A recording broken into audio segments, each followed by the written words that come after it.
The night I discovered what my family was really doing with Preston Pharmaceuticals, I was working late in my father's office.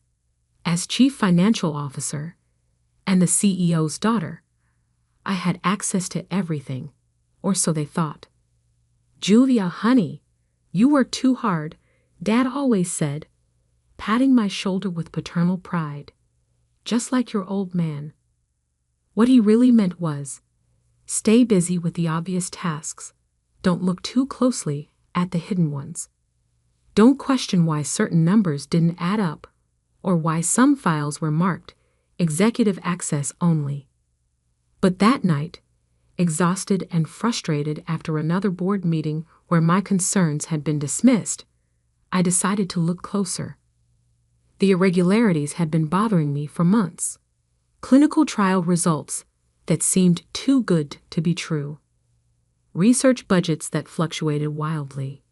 And most concerning, a pattern of small pharmaceutical companies being acquired and then mysteriously shutting down their most promising drug trials. "You're being paranoid," my brother Michael had said that morning, barely looking up from his phone. As chief operating officer, he should have been more concerned. "The numbers are fine. Focus on the quarterly reports." But the numbers weren't fine. And after everyone had left for the day, I finally found proof. Hidden in an encrypted folder marked Project Phoenix were the real clinical trial results. Not the ones we'd submitted to the FDA, but the actual data showing our new wonder drug had failed spectacularly. Worse, it had caused severe side effects that had been carefully covered up. My hands shook as I dug deeper. Emails between my father and the research team ordering them to alter the data. Financial records showing millions in hush money paid to silence whistleblowers. And most damning of all, proof that we'd been deliberately acquiring and shutting down competing drugs that might have actually helped people. Preston Pharmaceuticals, my family's legacy for 3 generations, wasn't just committing fraud. They were actively suppressing life-saving medications to protect their market share. I was still copying files when my father's private line rang.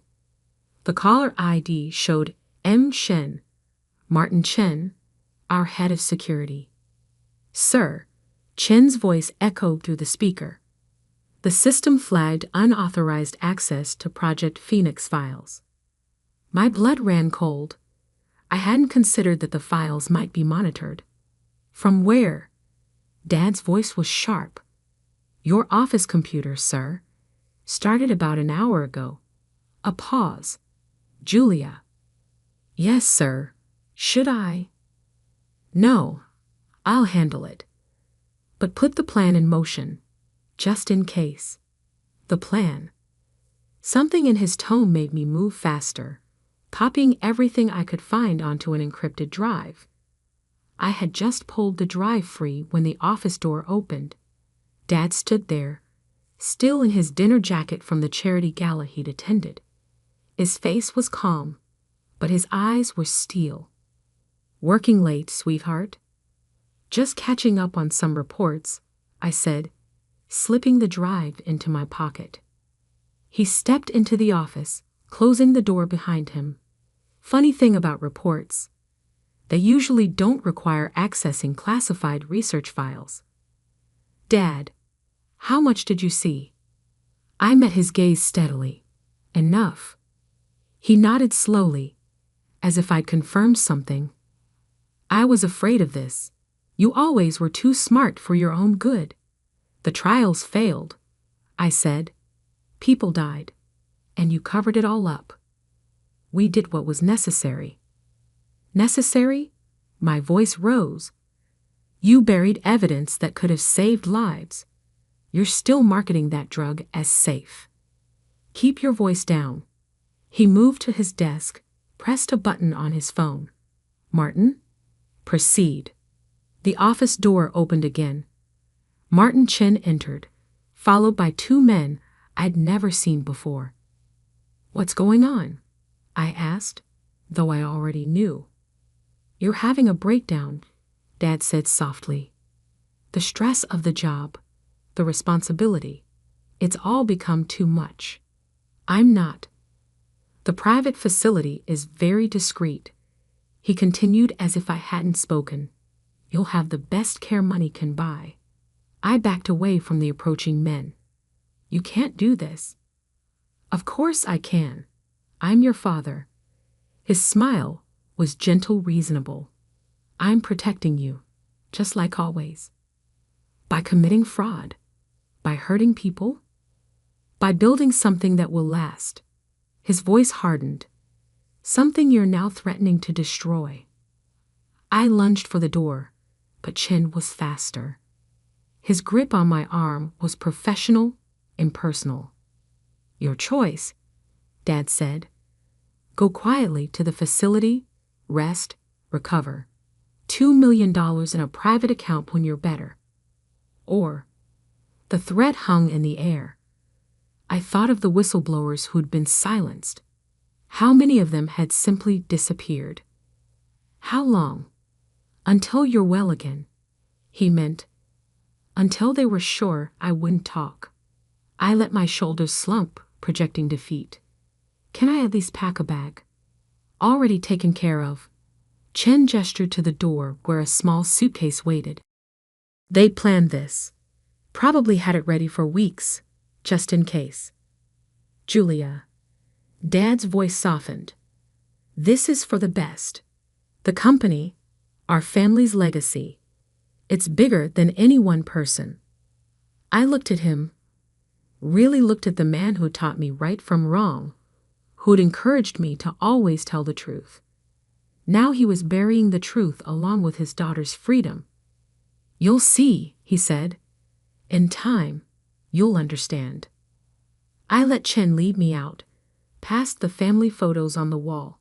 Mom, gone 10 years now, smiling from behind her desk as chairman of the board. Michael and me at graduation, both heading for our predetermined roles in the family business. Generations of Prestons building their pharmaceutical empire.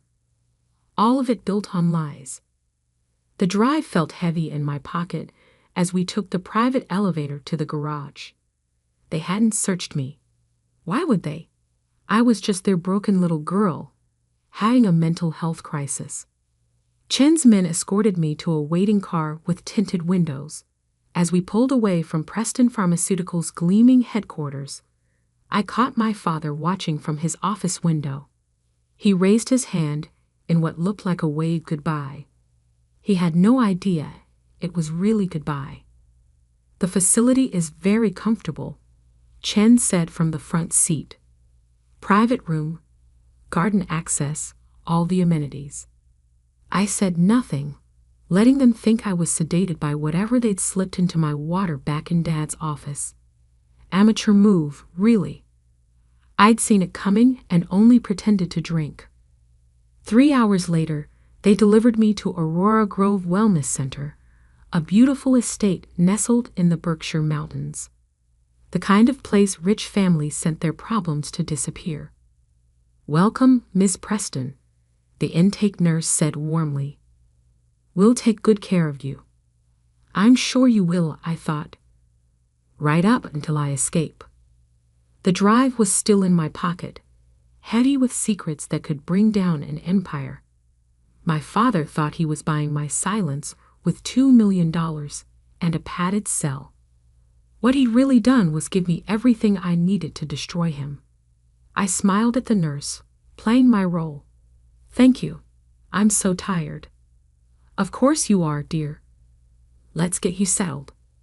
As she led me inside, I was already planning. They thought I was having a breakdown. Really? I was just getting started. Aurora Grove Wellness Center was a prison disguised as paradise.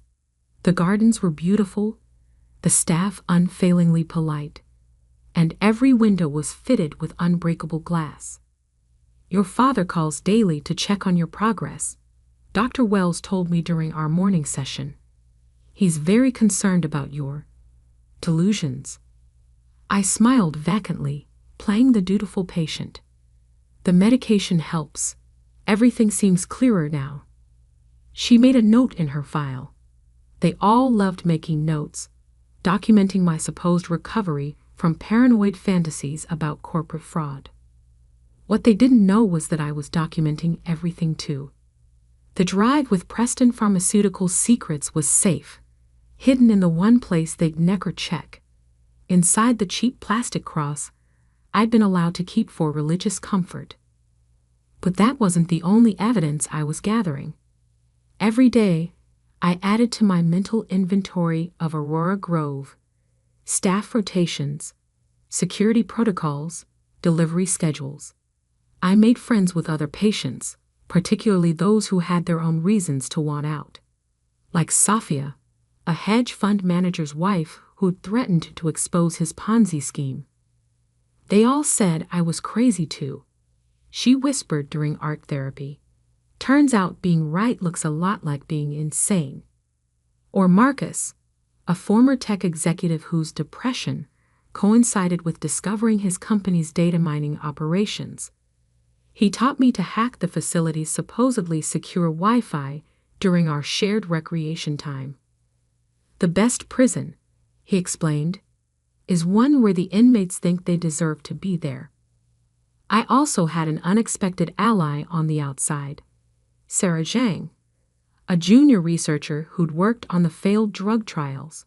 She'd reached out through a carefully encrypted email sent during one of my sanctioned internet sessions. I saved copies too, she wrote, and I know where the bodies are buried. Literally, in one case. Let me help. Slowly, methodically, I built my network and planned my escape. The facility's security was good, but it was designed to keep unstable patients in, not to stop a clear-headed woman with resources and determination. 3 months into my treatment, I made my move. It started with a fire alarm at 3 a.m. Not a real fire, just a clever bit of programming Marcus had planted in the system. As staff rushed to follow evacuation protocols, I slipped out through the kitchen delivery entrance. Using an ID card I'd carefully cloned during my volunteer work in the administrative office. A car was waiting, driven by Sarah, who'd taken a considerable risk coming in person. "Your father's security team checks on me weekly," she said as we sped away. "They have no idea I'm the one who first tipped you off about the trials." I changed clothes in the back seat, transforming from patient to professional. "Where are we going?" "Somewhere they'll never look for you."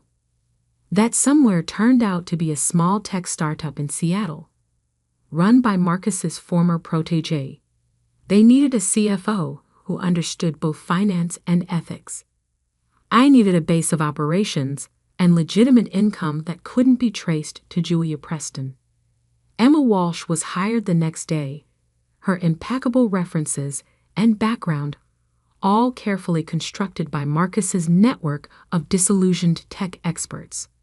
"Your father's going crazy trying to find you," Sarah reported during one of our secure video calls. "He's hired private investigators, put pressure on local police. He really thinks you've had some kind of breakdown and wandered off."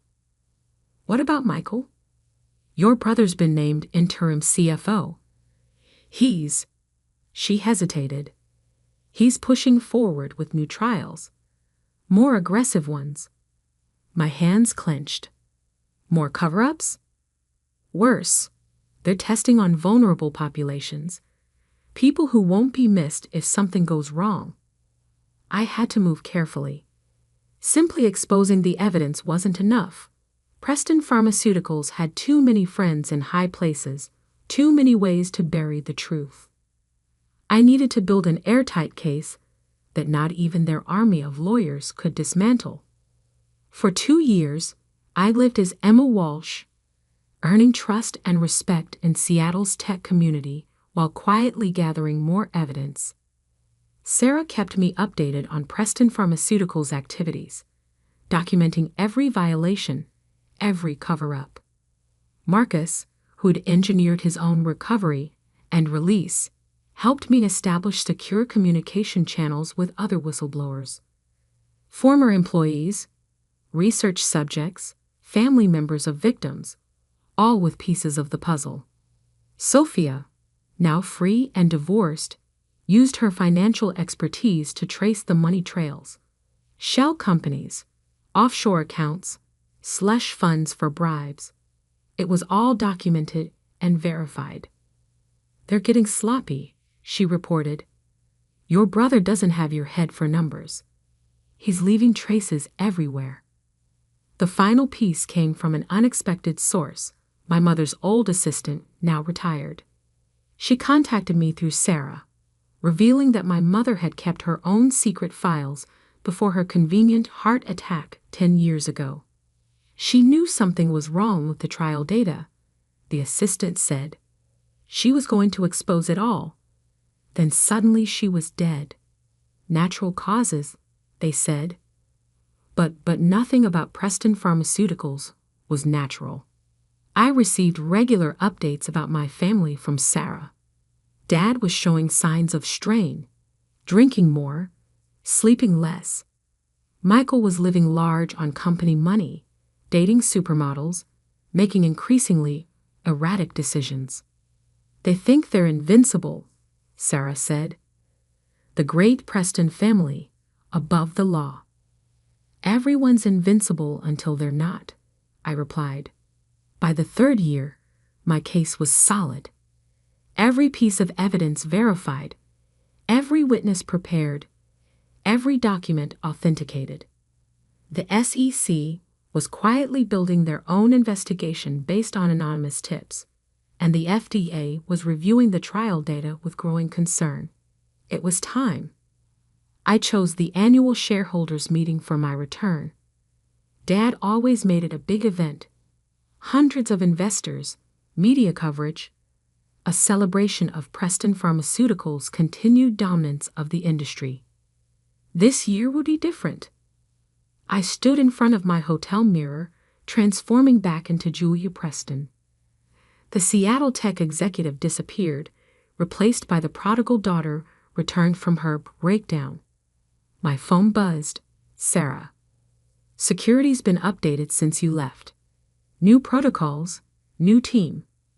"But not new enough," I said, thinking of the access codes Marcus had acquired. "Is everything in place?" "SEC agents are standing by. FDA representatives too." And she paused. "There's something else you should know. About your mother's death." I gripped the phone tighter. "What about it?" "I found her real autopsy report. The one that wasn't released to the press." Her voice was grim. "Julia, it wasn't a heart attack." The toxicology showed. "Tell me everything." I cut in. "I want to know exactly what they did." As she talked, I felt the last traces of doubt or mercy fade away. This wasn't just about corporate fraud anymore. This was about murder, corruption, and a family that had lost its soul in pursuit of profit. Tomorrow, the Preston empire would fall, and I would be there to watch it burn. I checked my reflection one final time. Professional suit, perfect makeup, not a hint of the past 3 years visible on my face. I looked exactly like the daughter they tried to erase. But I wasn't that woman anymore. That Julia Preston had died in a mountain facility 3 years ago. This Julia Preston was back for revenge. And she had receipts. Preston Pharmaceuticals' annual shareholders meeting was held in the grand ballroom of the Ritz-Carlton. 3 years ago, I would have been at the head table, reviewing quarterly reports and profit projections.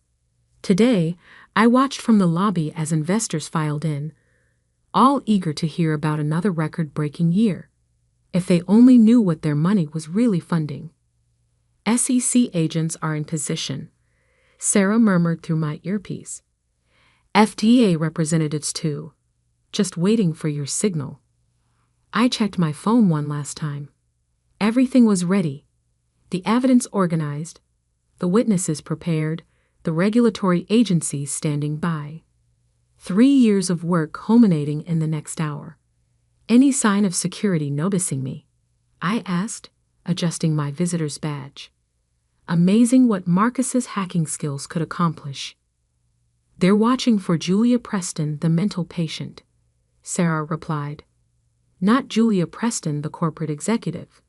Your father's been telling everyone you're in a facility in Switzerland. They're not even looking here." I smiled. Dad's cover story had actually helped me. Everyone was expecting a broken woman, not someone who'd spent 3 years building a case against her own family. The ballroom was packed when I slipped in. My father stood at the podium, silver-haired and imposing in his perfectly tailored suit.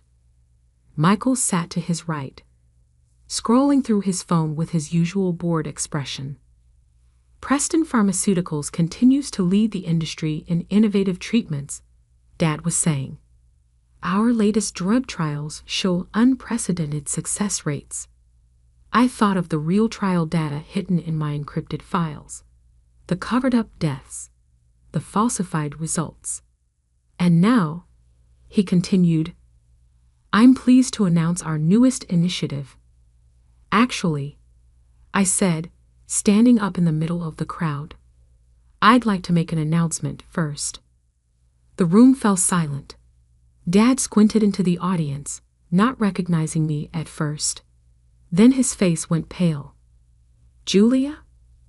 "Hi, Dad." I started walking toward the podium. "Miss me?" Michael finally looked up from his phone. His eyes widened in shock. "Security," Dad barked, but I was already moving. "Before anyone does anything rash," I said loudly, "you might want to turn on CNBC. Right now." Someone did. On the massive screens around the ballroom, the breaking news headline appeared. "Preston Pharmaceuticals under federal investigation. SEC and FDA raid corporate headquarters." "What is this?" Michael demanded, standing up. "What have you done?" "Me." I reached the stage. "I just organized the evidence. All those files you thought disappeared with me. They've spent the last 3 years being verified by federal investigators." Dad's hands gripped the podium. "Julia, you're not well. You need help." "That's your answer for everything, isn't it?" I cut him off. "Anyone who threatens your precious company must be crazy. Just like Mom was crazy when she discovered the truth about the trials." "Your mother died of natural causes," he said quickly. Too quickly. I pulled out my phone, held it up. "Actually, I have her real autopsy report. The one that shows lethal levels of your miracle drug in her system. The one that proves you murdered her when she threatened to expose you." The room erupted in chaos. Investors started shouting questions. Reporters who'd been covering the standard corporate event suddenly had a much bigger story. "You can't prove anything," Michael sneered. But his face had gone ashen. "Can't I?" I turned to address the crowd. "For the past 3 years, I've been gathering evidence. Real clinical trial data. Financial records showing millions in bribes and hush money. Witness testimony from researchers, test subjects, even former executives." "She's delusional," Dad tried, but his voice shook. "Security? Remove her. Your security team is currently busy with federal agents." I smiled. "And speaking of federal agents," right on cue, the ballroom doors opened. FBI agents poured in, followed by SEC investigators and FDA officials. "William Preston," the lead agent announced, "you're under arrest for securities fraud, conspiracy, and first-degree murder." Dad stared at me as they approached with handcuffs. "Everything I did," he said quietly, "was to protect this company, our legacy." No, I replied. Everything you did was to protect your own power, even if it meant killing your wife, destroying your daughter, hurting countless innocent people. You'll regret this, Michael hissed as agents moved to arrest him too.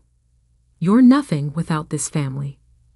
I watched as they led my father and brother away in handcuffs. The great Preston men, finally facing consequences. Sarah appeared at my side. Your mother's old assistant is here, ready to testify about what really happened 10 years ago. I nodded. Make sure she's protected. They still have friends who might try to silence her. The next few hours were a blur of federal interviews, press statements, and shocked shareholders trying to salvage their investments. Preston Pharmaceuticals stock was already in free fall. What happens now? Sarah asked as we watched agents box up evidence from Dad's office. Now, I picked up the family photo from his desk. Mom, Dad, Michael and me, all smiling for the camera, all pretending to be perfect. Now the truth comes out. All of it. Over the next few weeks, the Preston empire crumbled. The evidence was ironclad, the witnesses credible, the paper trail undeniable. Dad and Michael faced multiple life sentences. The company was placed under federal supervision. New management was brought in to salvage what could be saved. The toxic drugs were pulled from the market, and research began into actually helping people instead of just making profit. I testified at their trial, laying out every detail of their crimes. Dad never looked at me. Michael tried to cut a deal, offering to testify against our father, but the prosecutors didn't need him. They had everything they needed. The press called it the pharmaceutical scandal of the decade. Movies were optioned, books were written. Everyone wanted to know how the Preston princess had brought down her own family's corrupt empire. But I wasn't interested in fame. I had a different mission now. 6 months after the arrests, I stood at my mother's grave. The official cause of death had been updated, her murder finally acknowledged. I did it, Mom, I said softly. I finished what you started. Sarah joined me, carrying a stack of papers. The new board wants you to take over as CEO, she said. Help rebuild the company the right way. I considered it. The chance to transform Preston Pharmaceuticals into what it should have been all along, a company that actually helped people. On one condition, I said. We rename it after Mom. Sarah smiled. Catherine Pharmaceuticals does have a nice ring to it. I placed flowers on the grave, thinking about legacy and truth, and the real meaning of family. Dad and Michael would spend the rest of their lives in prison, paying for their crimes. The corrupt empire they'd built had fallen, but something new could rise from the ashes. Something honest. Ready to get to work? Sarah asked. I took one last look at the grave, then turned toward the future. Always. 1 year later, I sat in the CEO's office, my office, reviewing the latest trial results. Real results this time, showing promise for treating previously incurable conditions. A news alert popped up on my computer. William Preston found dead in prison cell, apparent suicide. I closed the alert without reading it. The past was done. I had a company to run, people to help, wrongs to right. My phone buzzed. A text from Marcus. Your father left a letter for you. Burn it, I replied. Some chapters needed to stay closed. Catherine Pharmaceuticals was thriving, its stock price recovering as investors recognized our commitment to ethical research and development. The same drive for excellence that had corrupted my father was now being used to save lives. Sarah knocked on my door. Ready for the board meeting? I gathered my papers, straightened my jacket, and stood up. The family portrait that once dominated this office was gone, replaced by my mother's medical school graduation photo. She was smiling, full of hope and purpose, just like I was now. "Ready?" I said. The Preston legacy was dead, but something better had taken its place. Sometimes the best revenge isn't just exposing the truth. It's building something true from the ruins of lies.